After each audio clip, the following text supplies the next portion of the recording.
What's up, everyone? Hope you're having a better last couple of days than I am. So, as if the Monolith Dilemma hasn't invaded enough series already, now we have a Monolith Dilemma vlog. Yeah, well, there's a reason why I'm keeping things informal tonight, and that reason is I had an absolutely miserable daylight savings weekend. I somehow got through the day today on only 5 hours of sleep, which I've done before numerous times, especially in college, but the 5 hours of sleep that I got today, for today, was very spread out. We're talking like 3 hours in the early evening Sunday night, and then wee hours of the morning, 2 more hours, with all that time in the middle, tossing, turning, watching YouTube videos, stuff like that. I have heard that back in the 1800s or so, people used to live like that. They used to sleep in 2 chunks. They'd sleep a little, do some stuff at night, and then finish sleeping and be perfectly fine. I don't know how they did that. I can't relate. So, alright, we're looking at Tuxedo here. We're not going to make this like a pseudo radio style here. I think, based on what I've been seeing so far, that the Monolith project is going to be a bunch of spread out upgrades instead of building a whole new system at once. Windows 10's not out yet. There are no processors out there that really excite me enough to want to build a new system.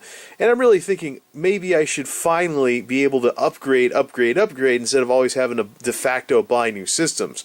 One of the reasons why I got into building my own systems about 10, 11 years ago was so I wouldn't have to constantly buy new systems. But unfortunately, that's de facto what I've been doing for about half of my builds. And now I've done a good enough job picking a good enough processor, and the way things have been processor-wise over the last couple of years, things have stagnated enough that the 1090Ti that I have in Tuxedo is still a decent processor. The case is woefully outdated, and maybe I can find a newer AM3 compatible motherboard to replace my current Gigabyte piece of junk with. Probably some kind of Asus, if they even still make motherboards for the socket AM3 chips. And maybe get a new cooler for the 1090Ti, but I'm still hearing good things about the 1090Ti to this day. So let's switch our white balance here to auto mode, which is going to turn things yellowish a bit, and let's look at some websites here without having it look like Snow-O-Vision because of the cold white balancing that I've been using. So here's the case I want to get. It's the Fractal Design Define X2. Simple, quite simple in design. I don't need a computer that looks like a relic off of a spaceship or anything like that. I tend to go with rather simpler cases for stuff and whatnot. Simpler cases without lots of bells and whistles or light shows or even windows for that matter. Well, as in case window, not like Windows 10 or anything like that. But Windows 10 is not even out yet. So this is the Fractal Design Define XL R2, the second revision of this case. And it's a full tower, so it'll be yet another big, huge computer, but plenty of room to work with on the inside. And I really like the design. I like the sound dampening material, the focus on quietness, with the option of adding more airflow, so erring on the side of silence. And so I just got to keep the temps under control. It supports 140mm fans natively. It has native support for proper wire and cable management by hiding everything through those grommets behind the motherboard. And it also has SSD holders hidden in the back underneath the motherboard, so the SSDs don't have to take up drive slots, plus the drive cages can be removed or flipped to improve airflow. So this is overall an incredibly well-designed case, and I most certainly can probably get some airflow. Tired as heck from 5 hours sleep, man. I can definitely get at least a little bit better airflow from this computer, or from this design, which natively supports 140mm fans and proper fans in the front, proper intake fans in the front with removable filters and stuff. So no more hack job. So no more hack job. No more hack job sticking magnet things on the side and then hoping that they're lining up right, like what I deal with right now. So, alright, so it may sound kind of weird to be wanting to start Monolith out on Tuxedo's current hardware, or maybe swap a motherboard or something like that, get a better motherboard, or just see if I can run this Gigabyte piece of junk into the ground, pokey RAM sockets and all. So, however, when we go over to Tom's Hardware, to the CPU hierarchy chart, we noticed that, and this is kind of interesting, it kind of tries to take the guesswork out of whether or not an upgrade is worth it by classifying all the CPUs based on their performance to various classes.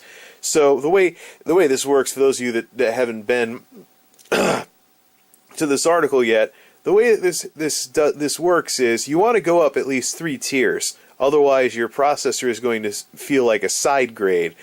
So let's retrace the steps here. Of course, the current situation with CPUs, that Intel rules the roost, so to speak.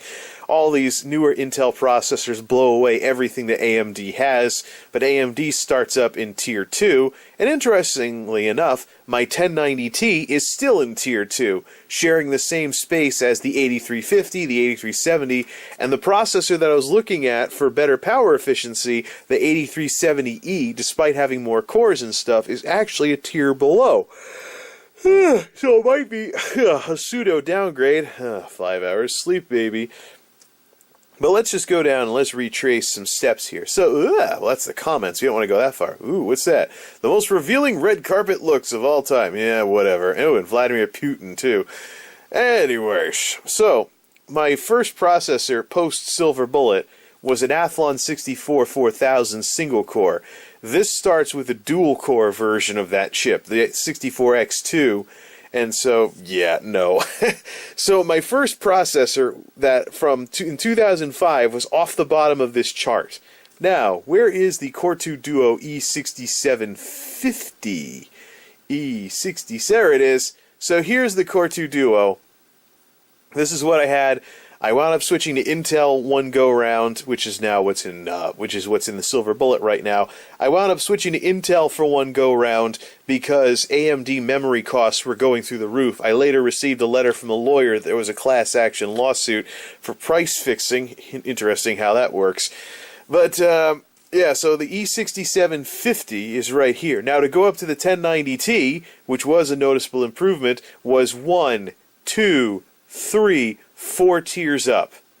Now, I could upgrade to this, but based on how this is all laid out, any upgrades that I make are not going to be exciting upgrades compared to the 1090Ti. Now, this is compounded even further if we go over to GameDebate.com and actually read some reviews of the Phenom 2 1090Ti, the processor that I'm currently rolling with. That's 5 years old, and I first got in 2010. And look at some of these comments. Zane, 1090Ti. Looking to upgrade to that processor soon. I know it's going to be worth it. Posted February of 2015. Damn, I am still using this beast. Wonder when it's the right time. I need to upgrade. I can still play what I want, how I want it.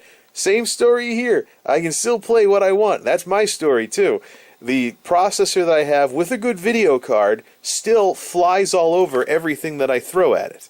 So, I ordered one too. These are people that are ordering this CPU, whether through eBay or some reseller with leftover Amazon stock or something like that. These are people that are ordering this CPU in 2015. So, I go back to 2014. Why is the CPU 16% better than the FX 6300? And here's another one I can relate to. 4 years and still a beast. Well, I've had mine for nearly 5 years since late 2010, and yeah, it is still a beast of a chip. And I haven't even started playing with a lot of the overclocking stuff. So one of the things that I'm thinking of doing is maybe if I get a replacement motherboard for this 1090Ti, get a replacement motherboard or get a replacement cooler because it has the original thermal paste that came with the stock cooler, and this is before I knew about the dot method, the plus method, and the various ways of applying thermal grease.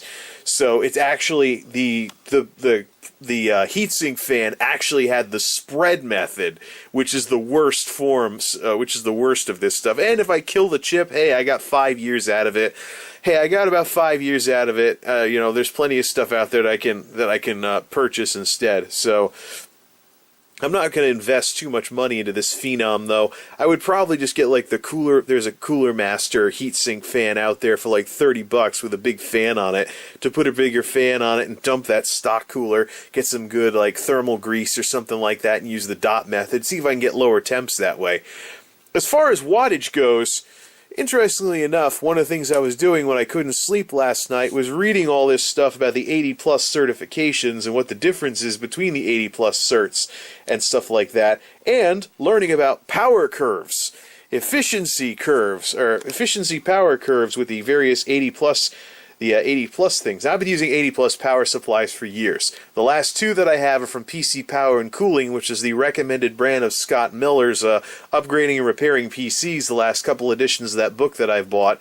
And these things are built like tanks. Now, I've had lots of problems with power supplies before. The number one source of computer problems that I've had over the years have all had something to do with power. So it's great that I can finally have systems just run and run and run and run and run for years and years and years and years and years, instead of like restarting all by themselves, blue screening, hard locking, things like that. However, my current 750 watt PC Power and Cooling Silencer Mark II is 80 plus silver certified, and the wattage might be too high. I gotta run this thing full blast to see what the wattage gets up to under normal and with normal BIOS settings, the things that I would use to play Skyrim with right now.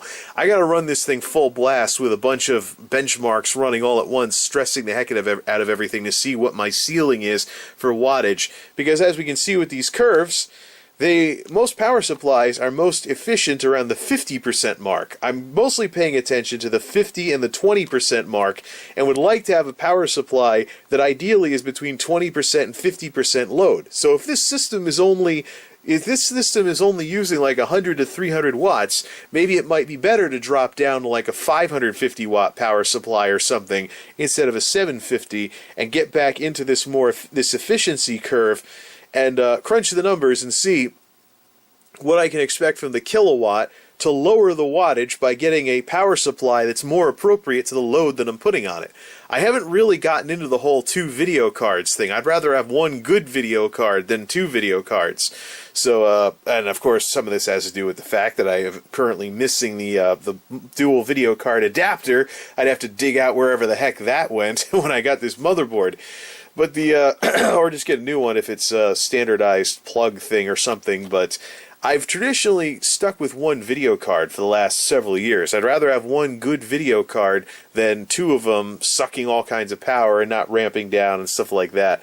So I'm thinking maybe the first upgrade, quote unquote, that I should get from Monolith is basically a new power supply that's more appropriate, and maybe 80 plus platinum or 80 plus gold, maybe around the $100 mark or something, that's more appropriate to the load that I'm putting on this system, maybe to get lower wattage that way.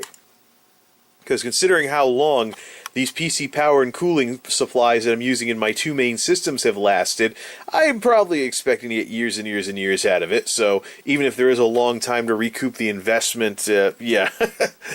So the one thing I'm concerned about on the case front is the Define XL R2. This is the case that I'd like to get if there isn't a Define XL R3 in development.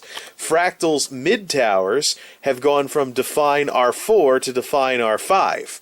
So it gets me wondering, is there another Define XL in the works that's going to integrate some of the things that are in the Define XL in a big full tower form factor? Now, I realize big, huge computers aren't really fashionable anymore. A lot of R&D dollars these days are going into mobile with things like processors and things along those lines. So big, huge tower might be a little too retro for some people, but I like the Define XL series, but I don't want to get a Define XL R2 and then suddenly out of nowhere there's a Define XL R3. Otherwise I'm going to have to sell some cases, because I'll have a Define XL R2 for my secondary system, a Define XL R3 for my main system, and I'll have spent as much money on cases as I could spend on a decent processor upgrade. So not a good thing. So these are the kinds of dilemmas that make the Monolith dilemma what it is. But it's the biggest curveball is coming over here and hearing people still saying nice things about the 1090T, even though it was released in April of 2010 and it's very much a dated processor at this point.